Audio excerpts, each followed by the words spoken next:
तो आज मैं आपको एक अनोखी रहस्यमय कहानी सुनाऊंगा। अगर आप चैनल पर नए हैं तो अभी सब्सक्राइब कर ले, क्योंकि यह मेरा दूसरा नया चैनल है। तथा कहानी पूरा देखे, अंत में एक अनोखा रहस्य छुपा है। धन्यवाद। तो सुनिए। बहुत प्राचीन समय की बात है। एक छोटे से राज्य में पुरंदर नाम का एक पंडित रहता था। पुरंदर बहुत ज्ञानी था, पर गरीबी में जीवन व्यतीत करता था। वह वेदों और पुराणों का ज्ञाता था, पर कर्मकांड से दूर रहता था, इसलिए उसका घर परिवार कष्ट में था।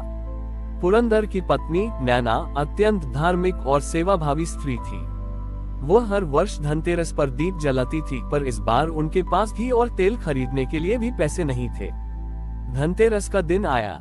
नैना ने पंडित पुरंदर से कहा, स्वामी, आज त्रयोदशी है। हमें यमराज के लिए दीपदान करना चाहिए, ताकि परिवार में अकाल मृत्यु का भय न रहे। परंतु हमारे पास दीपक जलाने के लिए कुछ भी नहीं है। पंडित पुरंदर ने एक गहरी सांस ली और बोले, नैना, तुम व्यर्थ चिंता करती हो। दीप जलाना केवल एक कर्मकांड है। ईश्वर प्रकाश से नहीं, बल्कि ज्ञान के प्रकाश से प्रसन्न होते हैं। मेरे पास शास्त्रों का अपार ज्ञान है, वही हमारा सबसे बड़ा धन है। अंधेरा हो तो होने दो। नैना को अपने पति की बात से संतोष नहीं हुआ।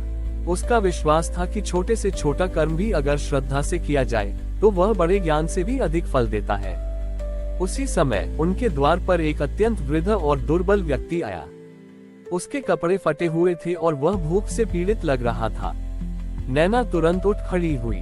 घर में खाने को केवल 2 सूखी रोटियां बची थी, जो उन्होंने खुद के लिए बचा रखी थी। नैना ने वह दोनों रोटियां उस वृद्ध को दे दी। वृद्ध ने कृतज्ञता से नैना को देखा और कहा, पुत्री, आज धन त्रयोदशी है। मैं जानता हूँ कि तुम दीपदान करना चाहती हो, पर तुम्हारे पास साधन नहीं है। मेरे पास एक चीज है। ये कहकर उस वृद्ध ने अपनी झोली से एक छोटा सा पुराना पीतल का दिया निकाला। वह दिया बहुत काला पड़ चुका था। वृद्ध बोला, ये दिया ले लो। इसमें कोई तेल या घी नहीं है, पर इसमें आस्था का बल है। आज रात तुम इस दिए में केवल पानी डालना और ईश्वर का नाम लेकर इसे जलाना। तुम्हारा दीपदान पूर्ण होगा। पंडित पुरंदर यह सब चुपचाप देखते रहे। उन्हें लगा कि यह एक और अंधविश्वास है। वृद्ध के जाने के बाद नैना ने संध्या के समय उस दिए को लिया।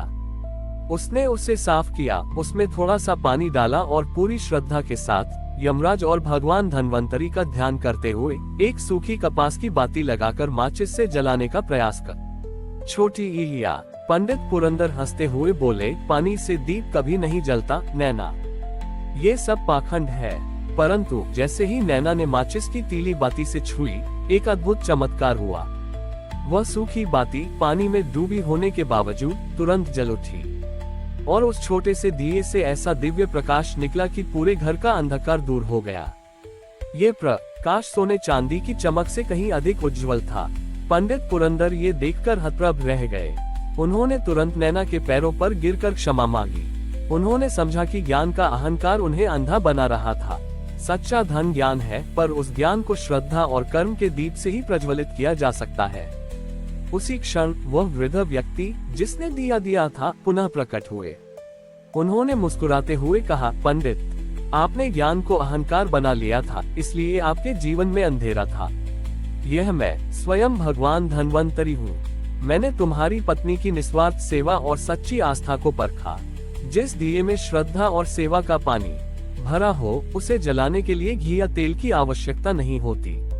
भगवान धन्वंतरी ने आगे कहा, याद रखो, धनतेरस का पर्व केवल धन या बर्तन खरीदने के लिए नहीं है, ये जीवन के अंधकार को दूर करने के लिए है। आज से तुम अपना ज्ञान केवल पुस्तकों तक सीमित न रखना, बल्कि दीन दुखियों की सेवा में लगाना। ये कहकर भगवान धन्वंतरी अंतर्ध्यान हो गए। उस दिन से पंडित पुरंदर ने अपना अहंकार त्याग दिया। उन्होंने अपने ज्ञान का उपयोग लोगों की भलाई में करना शुरू किया। वह गांव के गरीब लोगों को मुफ्त शिक्षा देते और जड़ी बूटियों से उनका इलाज करते।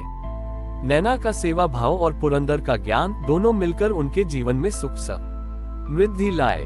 तब से यह मान्यता हो गई कि धनतेरस पर जलाया गया आस्था का दीप केवल तेल या घी से नहीं, बल्कि सच्ची श्रद्धा, निस्वार्थ सेवा और ज्ञान के विनम्रता से जलता है, और यही अंधकार को दूर करने वाला सबसे बड़ा धन है। भगवान धन्वंतरी के अंतर्ध्यान होने के बाद पंडित पुरंदर का जीवन पूरी तरह से बदल गया था। उनका ज्ञान अब केवल पुस्तकों तक सीमित नहीं रहा, बल्कि लोक कल्याण का माध्यम बन गया। उन्होंने गांव के बीच एक छोटा सा गुरुकुल खोला, जहां वे निःशुल्क शिक्षा देते थे। उनकी शिक्षा में केवल वेद पुराण नहीं होते थे, बल्कि बड़ी जीवन जीने के मूल्य, स्वास्थ्य के नियम और सेवा का महत्व भी होता था। नैना का सेवा भाव और बढ़ गया। वह गुरुकुल आने वाले हर विद्यार्थी और गांव के हर जरूरतमंद व्यक्ति को अपने हाथ से भोजन कराती थी।